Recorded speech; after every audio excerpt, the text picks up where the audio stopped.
Hi friends, చాలా కాలం తర్వాత video చేస్తున్నాను. అయితే ఈ వీడియోలో నేను ఎల్పిజి క్రైసిస్ టైంలో స్టాక్ మార్కెట్ అంతా పతనం మొదలైంది. కానీ ఆ టైంలో నేను 40,000 ఎలా సంపాదించానో ఈ వీడియోలో మనం చూద్దాం.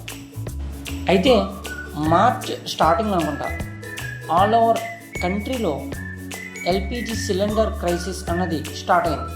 సో మొత్తం అంతా ఎక్కడ చూసినా ఎల్పిజి సిలిండర్ దొరకట్లేదు అన్న ఒక రూమర్ అన్నది క్రియేట్ అయింది. సో అది తర్వాత ఒక 10 days తర్వాత అది నిజం కూడా అయింది. సో ఆ టైంలో జనరల్గా పల్లెటూరులో అయితే ఏం చేస్తారు, సిలిండర్కి ఆల్టర్నేట్ ఆప్షన్గా కర్రల పొయ్యి అయినా యూజ్ చేస్తారు. కానీ సిటీల్లో ఆప్షన్ మనకు దొరకదు. సో దానికి ఆల్టర్నేట్ ఆప్షన్ తప్పకుండా ఒక ఇండక్షన్ స్టవ్వే ఉండాలి. సో ఈ విధంగా నేను ఆలోచించి ఒకసారి గూగుల్లో సెర్చ్ చేశాను. March and April first FN. So online sales ఎలా ఉన్నాయి అని. సో ఆ డేటా చూసి నేను చాలా షాక్కి గురయ్యాను. ఆ డేటా చూసినట్లయితే మీరు ఆ టైంలో ఆన్లైన్ ఇండక్షన్ స్టవ్ సేల్స్ ఏకంగా 30 times పెరిగాయి. సో దీన్ని బట్టి అర్థమవుతుంది డిమాండ్ అన్నది ఎంత స్పైక్ వచ్చింది అన్నది.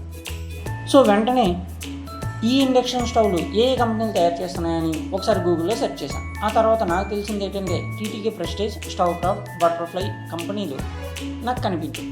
సో ఆ తర్వాత ఈ 3 కంపెనీల్లో కొంచెం చార్ట్ ప్యాటర్న్ బట్టి అండ్ ఫండమెంటల్స్ని బట్టి నాకు స్టవ్ క్రాఫ్ట్ కంపెనీ రీజనబుల్గా కనిపించింది. సో అదే టైంలో ఇమీడియట్గా ఒక 3 to 4 days తర్వాత నేను నా దగ్గర ఉన్న క్యాపిటల్ 2,80,000ని ఆ కంపెనీ మీద ఇన్వెస్ట్ చేశాను. అప్రాక్స్ 2 months హోల్డింగ్ ఉంచిన తర్వాత నేను కొన్న ప్రైస్ 450 రూపీస్. సో రిజల్ట్ వచ్చిన తర్వాత నేను 550 ప్రైస్కి దాన్ని సెల్ చేశాను. సో అప్రాక్స్ నేను 40,000 రూపీస్ని లాభం పొందాను. సో ఇదే విధంగా ఎప్పుడైనా మార్కెట్లో ప్యానిక్ సిచ్యువేషన్ క్రియేట్ అయితే దానికి భయపడకుండా ఆల్టర్నేట్ ఆప్షన్ అంటే ఏదైనా మనీ మేకింగ్ ఆప్షన్ ఉందా లేదా అన్నది ఒకసారి చూడాలి.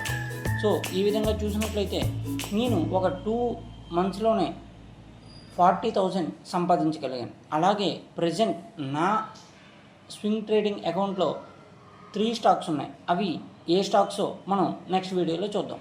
అప్పటి వరకు బాయ్.